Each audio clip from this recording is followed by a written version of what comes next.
Morning সবাই, কি করছো, কেমন আছো? আমি তো দেখো বৃষ্টির দিনে কি বানাচ্ছি বলো তো, পরোটা। আমি তো পরোটা বানাচ্ছি, তোমরা কে কী বানাচ্ছো জানিও বৃষ্টির দিনে। দেখো পরোটা বানাচ্ছি, কিন্তু পরোটা বানাতে গেলে না আমার একটাই প্রবলেম, পরোটা না গোল হয় না। কি আর করা যাবে বলো, যদি না পারি আমার তো কিছু দোষ নেই, তো কি হয়েছে, গোল হয় না, খাওয়া নিয়ে কথা, তাই না বলো? যেমন হোক হলেই হলো।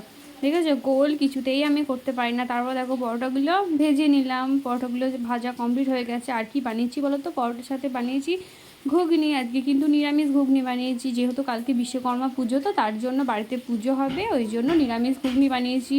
দেখো এদিকে ঘুগনি আর পরোটা আমি এগুলো বেড়ে দিয়েছি, এটা আমার বাবা মানে শ্বশুরমশাইয়ের জন্য।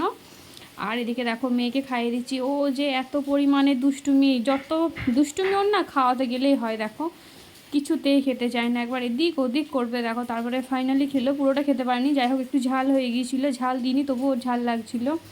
আর দেখো বাইরে তো সেই বৃষ্টি, বাপরে, আর ভালো লাগছে না। কবে বৃষ্টিটা থামবে কারো জানা থাকলে প্লিজ জানিও। আর কিন্তু একটু ভালো লাগছে না।